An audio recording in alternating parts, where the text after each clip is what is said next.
Video है वो class 9th और क्लास 11th के स्टूडेंट्स के लिए हेल्पफुल है। तो इस वीडियो में हम न्यूक्लियस से रिलेटेड सारी चीज़ों को हम इसमें देखेंगे और उसके बारे में हम डिस्कस करेंगे। तो आइए इस वीडियो को हम शुरू करते हैं। तो इस वीडियो में हम बेसिकली जिन चीज़ों को देखेंगे उसे एक बार हम लोग इधर देख लेते हैं, जिसमें सबसे पहला है कि डिफाइन, न्यूक्लियस का डिफाइन, इसके नंबर, इसके लोकेशन, इसके बाद इसके डिफरेंट कंपोनेंट, यानी इनमें क्या क्या है। तो इसके अंदर क्या क्या है, तो न्यूक्लियर इन्वेलप, जिसको हम न्यूक्लियर मेम्ब्रेन भी कहते हैं। न्यूक्लियर मेम्ब्रेन यानी इन्वेलप मतलब जिसके अंदर न्यूक्लियस प्रेजेंट है। Nucleoplasm, nuclear matrix, chromatin, nucleolus और इसके फंक्शंस को इस वीडियो में हम करेंगे। तो आइए हम इस वीडियो को शुरू करते हैं।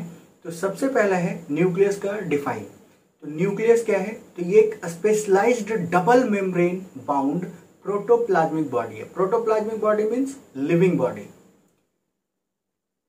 प्रोटोप्लाज्मिक बॉडी, प्रोटोप्लाज्म क्या है, पुरकिंजे जो लिविंग एंटिटी थी। तो प्रोटोप्लाज्मिक बॉडी है यानी ये एक लिविंग स्ट्रक्चर है जो डबल मेम्ब्रेन यानी दो मेम्ब्रेन में ये बंधा है, ठीक है। और जिसके अंदर which contain all the genetic information, जिसके पास सारे जेनेटिक इंफॉर्मेशंस प्रेजेंट होते हैं। जेनेटिक इंफॉर्मेशन क्या है, जेनेटिक इंफॉर्मेशन वो इंफॉर्मेशन होते हैं जो पेरेंट से ऑफस्प्रिंग में जाते हैं और उस पेरेंट्स का या जो ऑफस्प्रिंग है उसके ब्लूप्रिंट्स तैयार होते हैं, यानी डीएनए, आरएनए ये इनके अंदर प्रेजेंट होते हैं, ठीक है। For controlling cellular metabolism and transmission, ये जो ट्रांसमिशन है ये किसके द्वारा बताया गया था, तो हैमलिंग के द्वारा। किसके द्वारा, हैमलिंग के द्वारा। कब बताया गया था, तो 1953 में इन्होंने एक एल्गा के ऊपर काम किया था, एल्गे के ऊपर काम किया था और उस एल्गे का नाम है एसिटेबुलेरिया, ठीक है। इसके ऊपर उन्होंने काम किया था, इसके ग्राफ्टिंग के ऊपर काम किया था और यहां से उन्होंने कंफर्म किया था कि ये हेरिडिटी के ट्रांसमिशन में न्यूक्लियस क्या होता है, एक सपोर्टिव रोल प्ले करता है।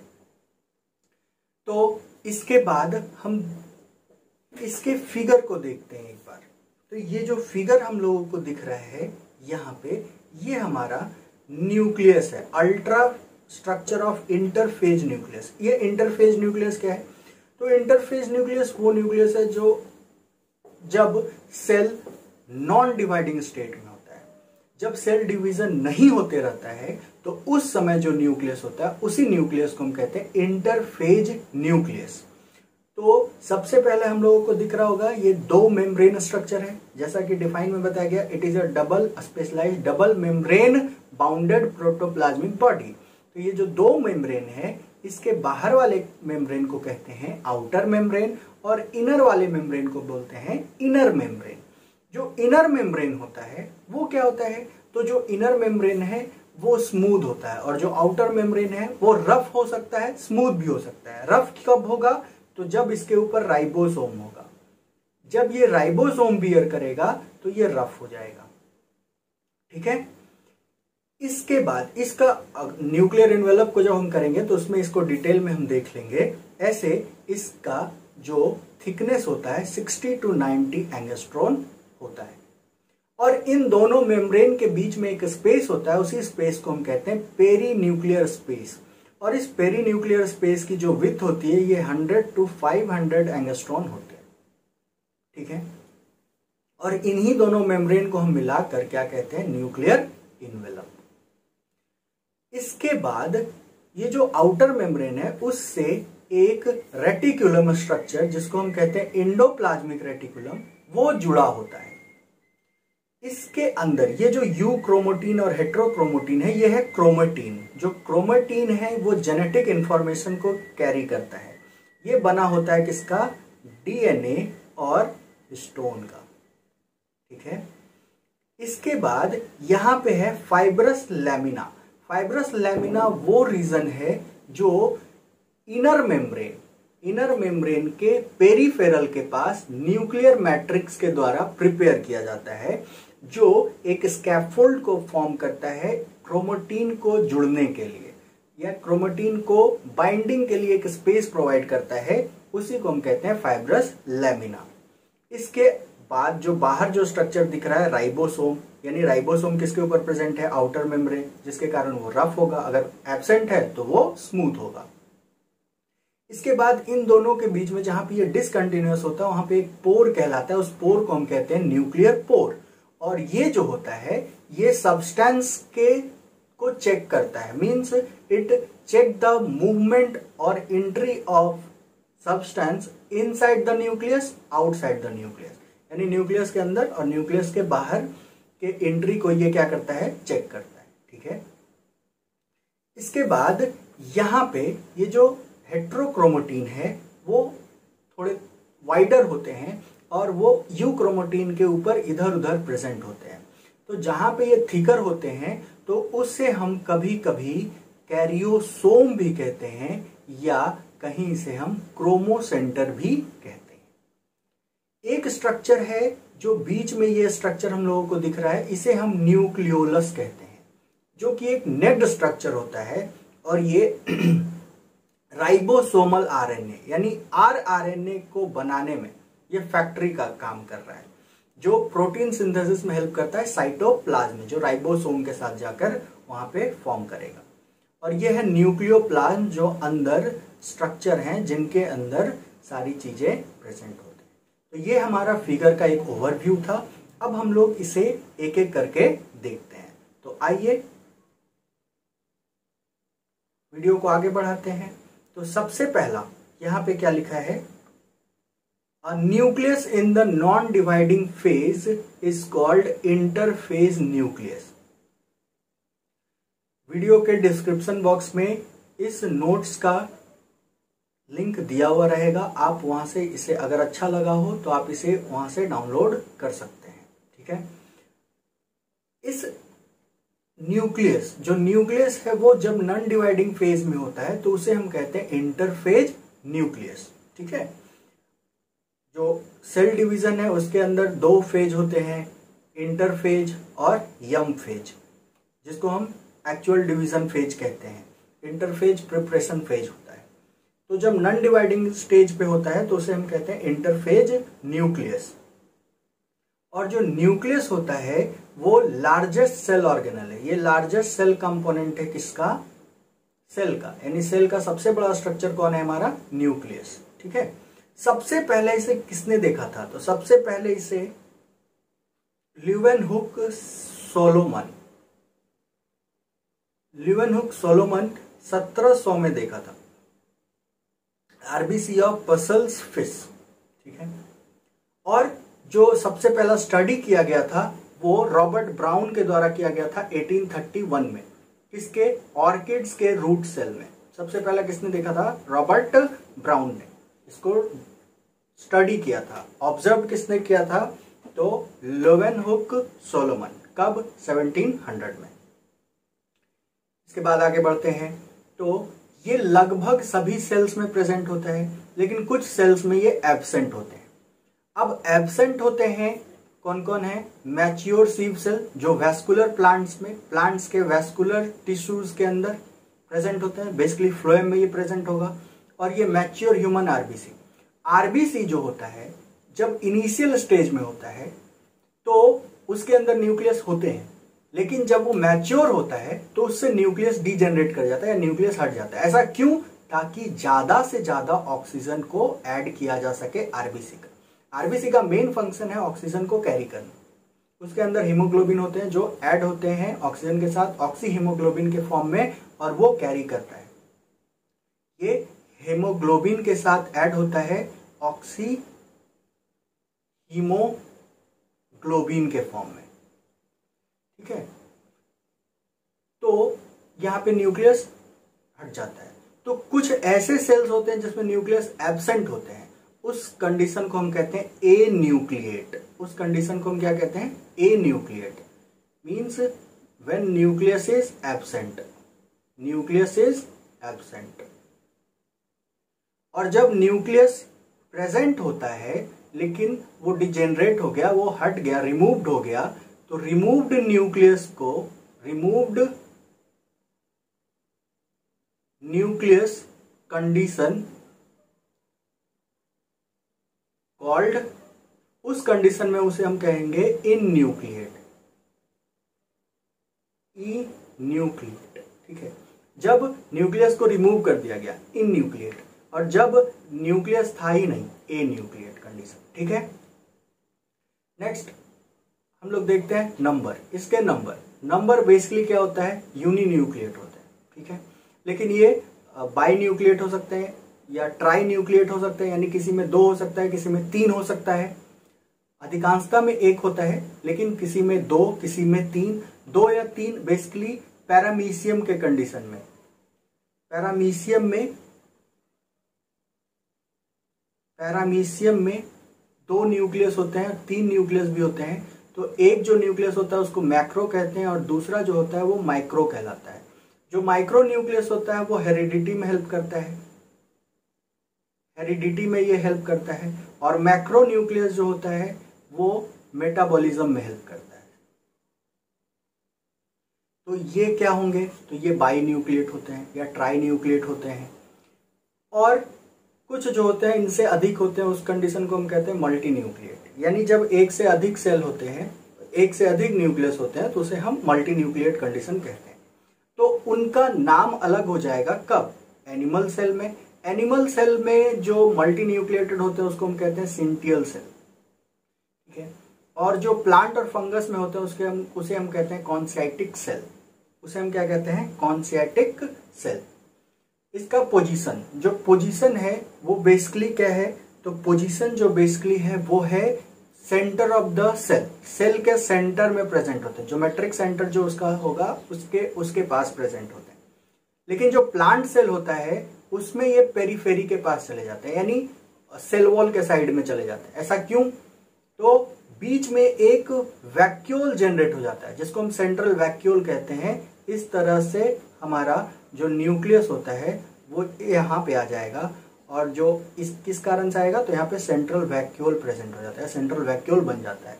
इस कारण से जो न्यूक्लियस है वो साइड में आ जाता है।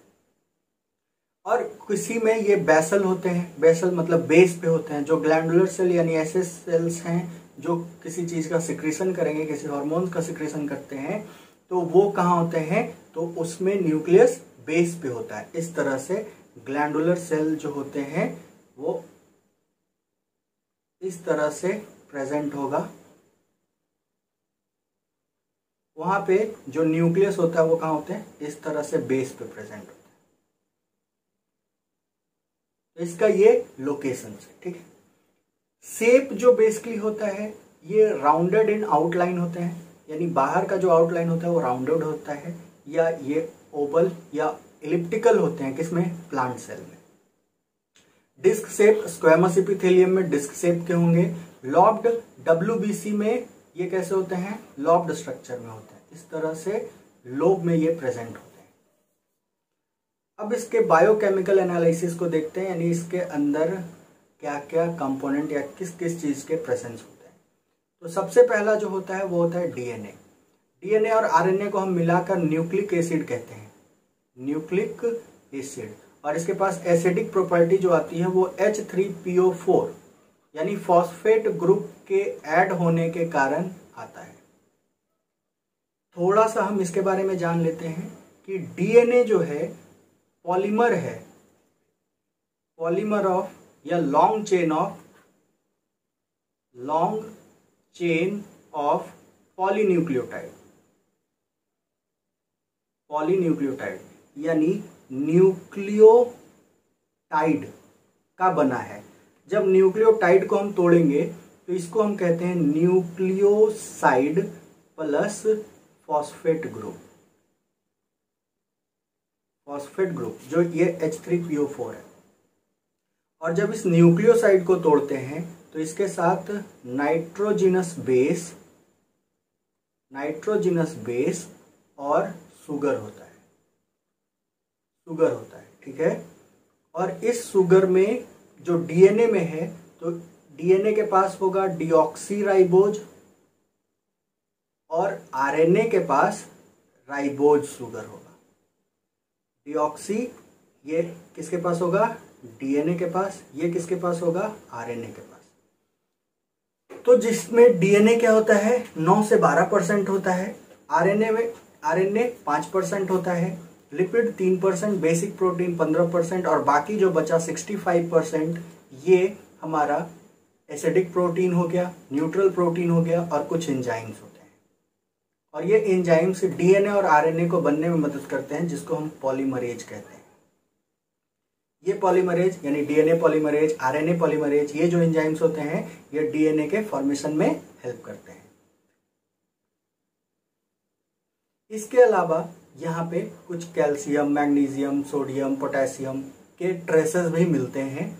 और ये इसके अलावा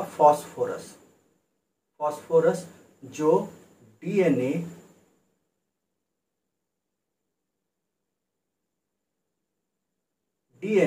और आरएनए में प्रेजेंट होता है।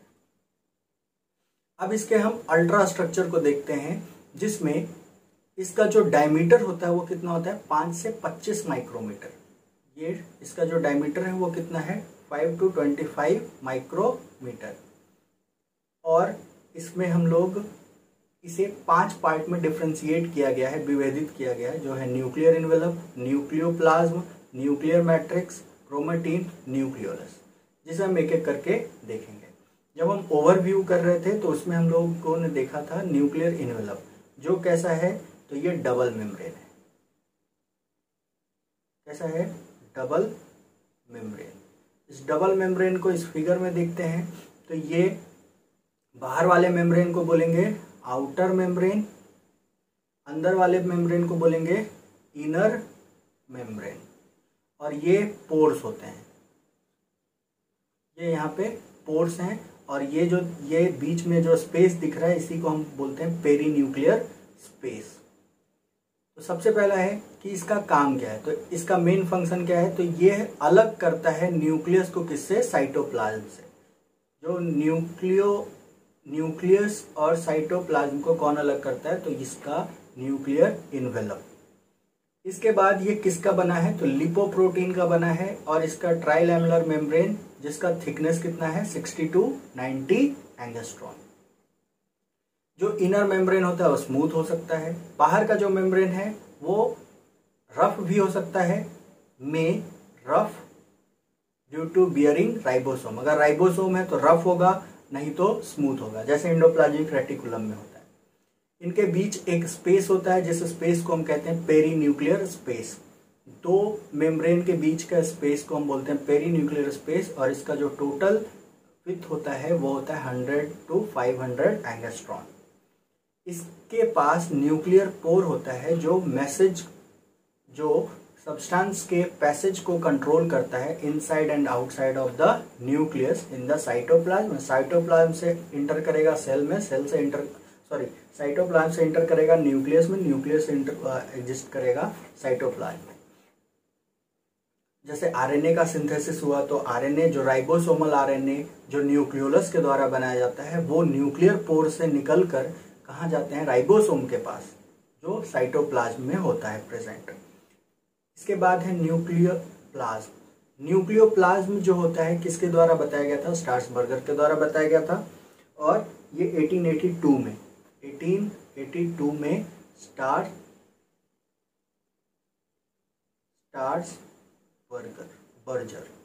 स्टार्सबर्गर के द्वारा बताया गया था 1882 में। ये बेसिकली कैसा है, कोलाइडल सब्सटेंस है, semi fluid and transparent semi fluid colloidal substance है, जिसके अंदर न्यूक्लियोसाइड्स होते हैं। यानी डीएनए आरएनए को बनाने का DNA RNA raw material present होता है इसके अंदर। और एंजाइम है डीएनए आरएनए पॉलीमरेज। ठीक है, नेक्स्ट हम लोग देखते हैं इसमें न्यूक्लियर मैट्रिक्स एक ग्राउंड सब्सटेंस होते हैं, जिसके द्वारा बाइंडिंग साइट्स प्रोवाइड किए जाते हैं या इसे चेंज किए जाते हैं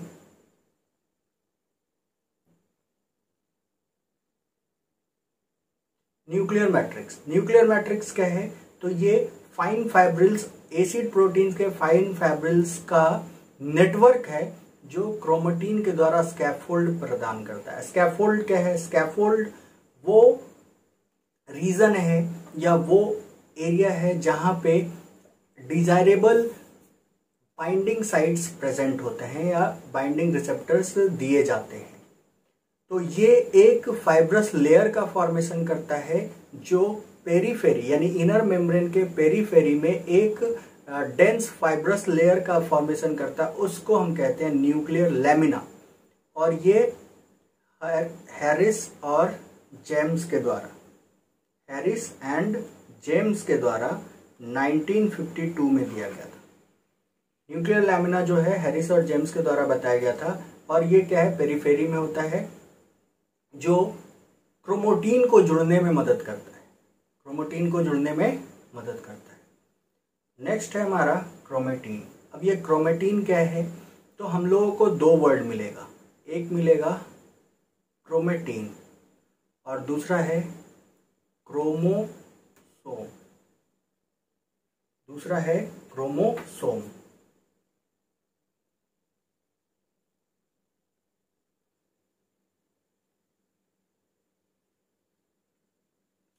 क्रोमोटीन जो है वो कब दिखेगा? तो सॉरी, क्रोमोजोम जो है वो सेल डिवीजन के टाइम दिखेगा।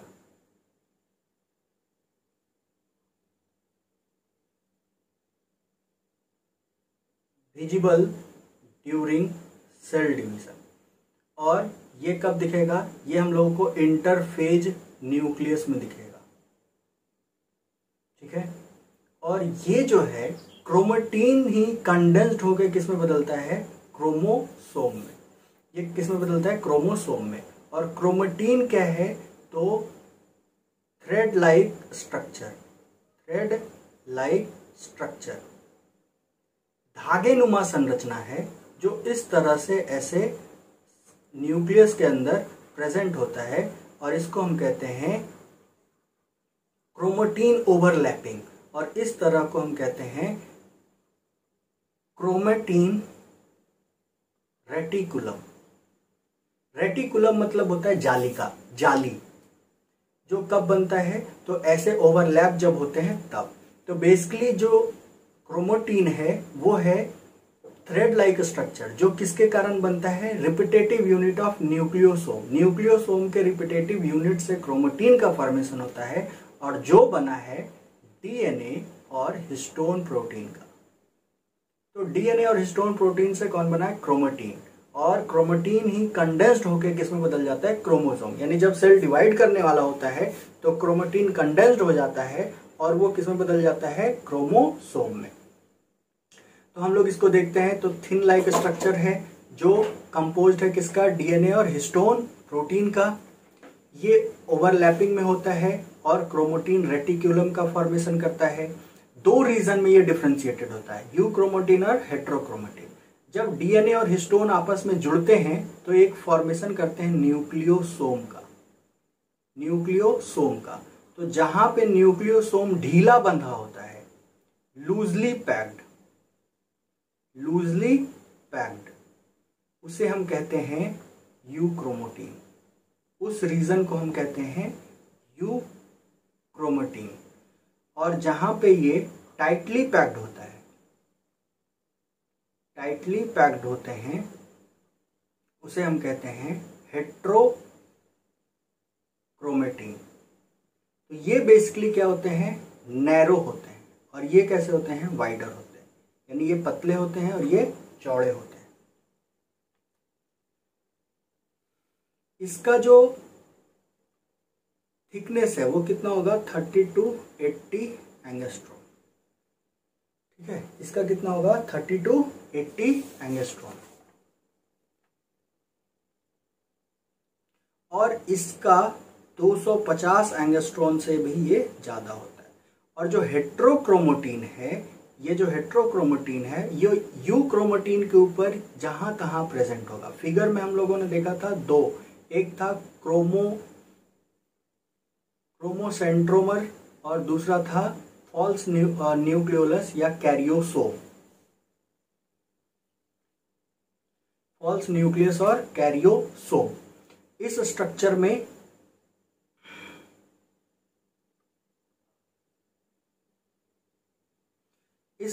में हम लोग देखेंगे कि जो यू क्रोमोटीन होता है ये नैरो लाइटली स्टैंड, जब हम इसे स्टैंड करेंगे तो ये हल्का रंग देगा, लेकिन हेट्रोक्रोमोटीन जो होता है वो गाढ़ा रंग देता है। ये जेनेटिकली इनएक्टिव होता है, हेट्रोक्रोमोटीन जेनेटिकली इनएक्टिव होता है, यू क्रोमोटीन जेनेटिकली एक्टिव होते हैं। इसके बाद हमारा है न्यूक्लियोलस। जो न्यूक्लियोलस है उसे हम देखेंगे तो ये डिस्कवर किया गया था फोंटाना के द्वारा, और इससे डिस्क्राइब किया गया था वेंगर के द्वारा, और ये बॉमेन के द्वारा नेमिंग किया गया था। बेसिकली ये कैसा स्ट्रक्चर है, तो नेक्ड स्ट्रक्चर है, राउंड और स्लाइटली इरेगुलर स्ट्रक्चर है, जो क्रोमोटीन के साथ किसी खास जगह पे जुड़ा होता है, और उस जगह को हम कहते हैं न्यूक्लियोलर ऑर्गेनाइजर रीजन। और ये आरएनए को बनाता है, इसलिए हम इसे राइबोसोमल आरएनए फैक्ट्री भी कहते हैं। न्यूक्लियोलस को हम राइबोसोमल आरएनए फैक्ट्री कहते हैं। ये एस फेज के लिए इंपॉर्टेंट प्रोटीन्स का फॉर्मेशन इसी में होता है। इसकी संख्या 1 से 4 हो सकती है, या एक oocytes है जिसका नाम है जेनोपस, उसमें 1600 देखा गया है। ठीक है, इसके अलावा थोड़ा सा किसी का हम लोग कॉमन नेम देख लेते हैं, किसको हम किस नाम से और दूसरे नाम से जानते हैं। तो न्यूक्लियर इन्वेलप को हम कैरियोथिका भी कहते हैं, कैरियोथिका। इसके बाद इसे हम न्यूक्लियोप्लाज्म को कैरियोप्लाज्म या न्यूक्लियर सैप भी कहते हैं, न्यूक्लियर सैप या कैरियोलिम्फ, ये इनके अलग अलग नाम हैं।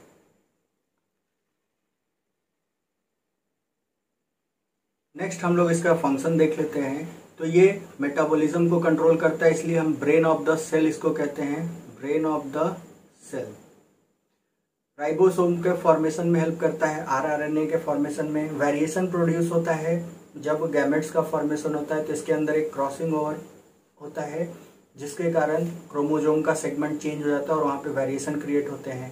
सेल के ग्रोथ और मेंटेनेंस में हेल्प करता है, सेल के डिफरेंशिएशन में हेल्प करता है। डिफरेंशिएशन क्या है? डिफरेंशिएशन वो प्रोसेस है जिसके द्वारा कोई सेल एक स्पेसिफिक स्ट्रक्चर को अटेंड कर लेता है और किसी खास पर्टिकुलर फंक्शन को परफॉर्म करता है। उस प्रोसेस को हम कहते हैं differentiation. Means cell differentiation is the process in which cell attend some specific structure or condition to perform some specific function. Cell replication cell के फॉर्मेशन में हेल्प करता है, सेल के नंबर्स को बढ़ाने में, और हेरिडिटी को कंट्रोल करता है। अगर आपको इस वीडियो से कुछ फायदा हुआ हो तो आप इसे शेयर करें, लाइक करें और सब्सक्राइब करें।